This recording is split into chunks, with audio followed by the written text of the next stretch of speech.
Germany's got a China problem, and it could spell disaster for all of Europe.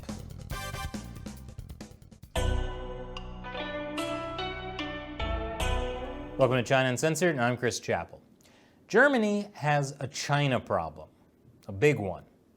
German Chancellor Angela Merkel has gotten a lot of criticism for being soft on China, which is weird because normally Angela Merkel seems so tough. But I guess she melted when Xi Jinping went all panda diplomacy on her. Once again, it's the pandas. It's always the pandas. Stop falling for their stupid cuteness, people. Even Putin fell for it. But it's not just stupid pandas causing Angela Merkel to be soft on China. It's also German companies that want to do business in China. And Merkel is facing a revolt from Parliament for her reluctance to ban Huawei. And her reluctance is pretty weird, considering that her own government told her that Huawei worked with Chinese intelligence. And this is important. Germany often sets the tone for the rest of Europe. For example, when Germany goes to war, the rest of Europe does too. Germany, such a trendsetter. But all jokes aside, if Germany were willing to use their power to stand up to the Chinese Communist Party, it would probably mean that China couldn't get a foothold in most of Europe. Unfortunately, certain people in the German government seem to have a soft spot for authoritarian regimes. Who would have guessed? According to an Axios exclusive, a top German official hushed up a report on China's influence in Germany. A high-ranking German official suppressed a sensitive intelligence report in 2018 on China's growing influence in Germany out of fear it would damage business ties with China. Funny how different a decision like that looks in light of the coronavirus. The report looked at how the Chinese Communist Party has been seeking to influence every level of German government, society, and business.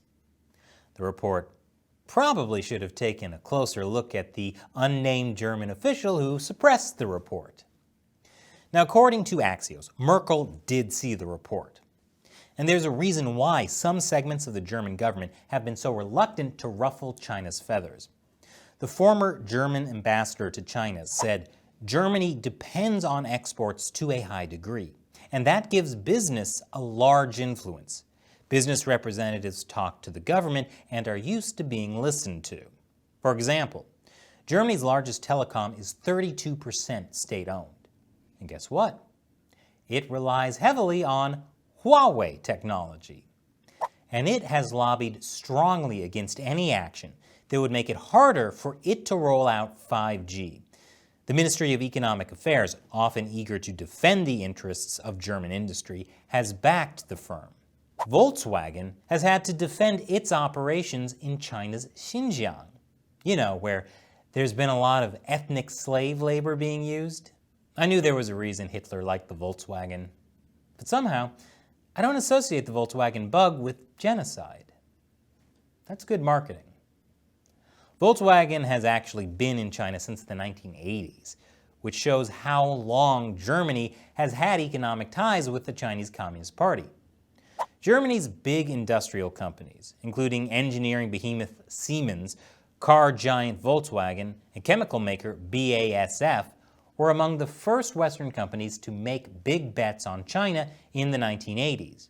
And Germany's economic relationship with China has gotten closer and closer under Merkel. In the 15 years since she took over as chancellor in 2005, German exports to China have quintupled. China is Germany's largest trading partner, and the Chinese Communist Party is working hard to make sure the status quo in Germany is maintained.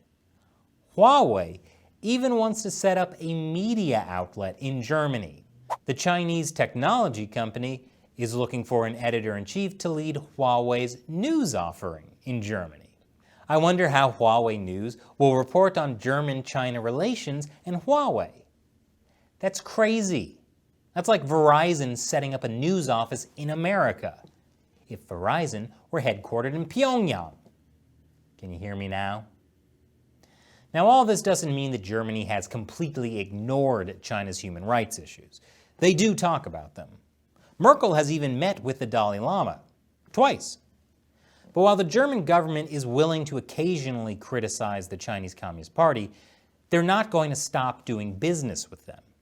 In fact, it seems like Germany's elite may have bought into the Communist Party's propaganda that China is just different and shouldn't be judged. One German billionaire said, "We can't judge the Chinese according to our standard of values or our cultural or humanistic ideals." That same billionaire has spent decades dealing with China, including as the Asia point man for Germany's main industry lobby. I wonder whether he's in that hushed-up report on China's influence in Germany. But clearly, the future of Europe is being fought in Germany. Seems strangely familiar somehow.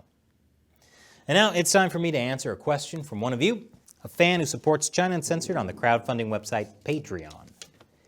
Jenny Wong asks, "Hi Chris, why has the Vatican/the Pope refused to meet with Mike Pompeo and the 88-year-old Hong Kong Cardinal Joseph Zen, and that the Pope intentionally omitted comments in his speech about China's security law in Hong Kong on July 5th? Well, that's a really great question. I'd like an answer to that too. The Pope hasn't really been talking much about the national security law in Hong Kong. And the Pope rejected a meeting with U.S. Secretary of State Mike Pompeo, who has been a vocal critic of the Chinese Communist Party. That might be because last month, the Vatican and China renewed an agreement that allows the officially atheist Communist Party to appoint Catholic bishops in China. And yes, China is already breaking the deal. Only last week in Jiangxi province, dissenting Catholic priests have been placed under house arrest in breach of an agreement to protect clergy from coercion. Now, I get why Merkel has been soft on China. There's money on the line. I don't get what the Vatican gets out of being soft on China. It's not as if the Chinese regime is persecuting Christians or Catholics any less because of it. If anything, it's getting worse. They say God works in mysterious ways. Maybe the Pope is taking a cue from him. Thanks for your question, Jenny. And if you'd like to hear more about the Vatican's deal with China, we'll be talking about that on the next episode of our podcast, China Unscripted. Yes, we have a podcast. Be sure to subscribe. And if you'd like to hear your question or comment read on the show for hundreds of thousands of people to hear, join what I call the China Uncensored 50-cent Army, and join me in the battle against the Chinese Communist Party. You can join for as little as $1 per episode on the crowdfunding website Patreon. You'll also get some other cool perks as well. Head over to patreon.com/China Uncensored to learn more. Link is below. Once again, I'm Chris Chappell. See you next time.